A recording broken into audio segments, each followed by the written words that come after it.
এই ভিডিওতে আমরা দেখব এরকম একটি টেক্সট অ্যানিমেশন হয়, কিভাবে একটা টেক্সট অ্যানিমেশন ফর এফেক্ট কিভাবে তৈরি করতে হয়, এটা এই ভিডিওতে আমরা দেখব।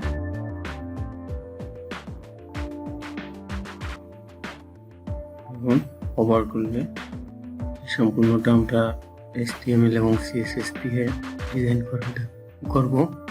শুধুমাত্র HTML এবং CSS দিয়ে আমরা ডিজাইন করব।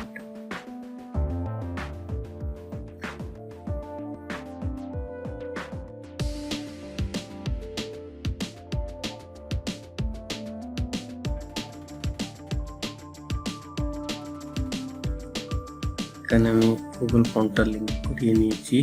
আমরা আমাদের CSS ফাইলটাকে HTML ফাইলের সাথে লিঙ্ক করিয়ে দিই। আমাদের CSS ফাইলটাও লিঙ্ক করা হয়ে গিয়েছে। এবার আমরা আমাদের HTML এর স্ট্রাকচারগুলো লিখব। প্রথমে আমি রেপার নামে একটা ডিভ নিলাম। এই ডিভের ভিতরে আমি স্প্যান ট্যাগ নিব 10টি, JAFARSADY। এই মোটামুটি আমাদের HTML এর স্ট্রাকচারগুলো নেওয়া শেষ। আর দেখি আমরা আমাদের ফাইলের কি অবস্থা। তো ফাইলটা আমি প্রথমে এখানে ওপেন করে রেখেছিলাম। এই যে হলো আমাদের ফাইল, এই যে আমাদের লেখা। এবার আমরা এটাকে CSS দিয়ে ডিজাইন করব। তোমার বডিতে আমি একটা ফন্ট ফ্যামিলি নিয়ে রেখেছি। আমরা বডিতে অন্য কাজগুলো করব। প্রথমে বডির মধ্যে একটা ব্যাকগ্রাউন্ড ইমেজ নিয়ে নিলাম। Background size, cover, background position, centre, background, repeat, no repeat. এই মোটামুটি আমাদের বডির কাজগুলো শেষ। সেভ দিয়ে দেখি। এই যে আমাদের জিনিসটা চলে। এরপরে বাকি কাজটা আমরা করব। এবার আমরা রেপার ক্লাসটাকে নিয়ে কাজ করব। Margin 18%, width 100%, size 90 pixel. তারপরে আমাদের ফন্ট দিয়ে যেটা আছে ঝিলি পড়িতে আমরা দিয়ে রেখেছি, ওই ফন্টটাই থাকবে। কালার হবে 3751 এই কালারটা।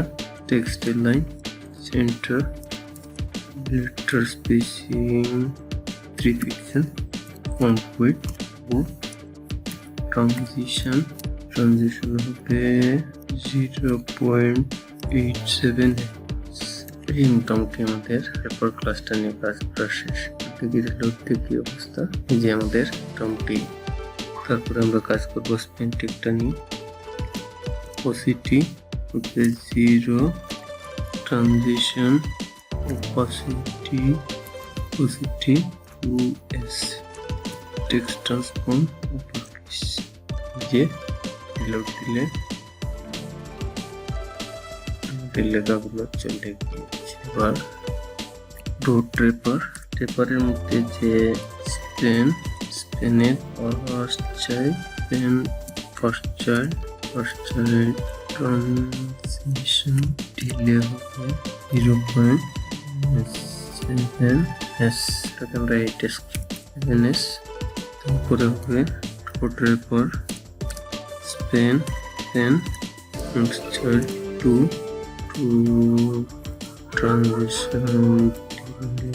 ট্রানজিশন দিলে হবে 1s। এটাকে আমরা কপি করে 3 দিতে হবে 1.3s। তারপরে 4 হবে 1.6s। তারপরে 4.5 এর মধ্যে 9 এখানে পয়েন্টার থেকে নিয়েছি 9। তারপরে হবে 6 হবে 2s, 7 হবে 1.6s, 8 হবে 1.3, 9 হবে 1s। স্পেন লাস্ট চাইল্ডটাতে হবে ট্রানজিশন দিলে 0.8s। মোটামুটি আমাদের আর রিলোড দিলে কি অবস্থা,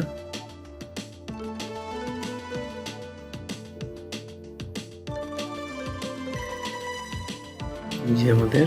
তারপরে আমরা কাজ করব, এবার আমরা কভার করলে ইকাগুলো আসবে, রেপার ওভার ওভার পেপারকে কভার করলে স্ক্রিনের অপাসিটিটা হবে অপাসিটি সে। এই মোটামুটি আমাদের সিএসএস লেখা শেষ। এই পর্যন্ত আমাদের সিএসএস গুলো শেষ হলো। এবার আমরা ফাইলটাতে গিয়ে রিলোড দিয়ে দেখি কি বর করলে আসছে। এই মোটামুটি আমরা এটাকে HTML এবং শুধুমাত্র HTML এবং CSS দিয়ে ডিজাইন করতে পারলাম।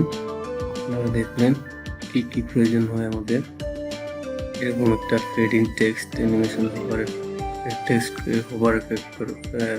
এফেক্ট দিয়ে এরকম তৈরি করতে হয়। এই যে তো মোটামুটি আমরা এটাকে তৈরি করতে পারলাম। যদি ভিডিওটা ভালো লাগে তাহলে একটা লাইক দিবেন, কমেন্ট করবেন, বন্ধুদের সাথে শেয়ার করবেন এবং চ্যানেলটাকে সাবস্ক্রাইব করবেন। ততক্ষণ পর্যন্ত আপনারা ভালো থাকুন, সুস্থ থাকুন। দেখা হচ্ছে অন্য কোনো ভিডিওতে। ধন্যবাদ।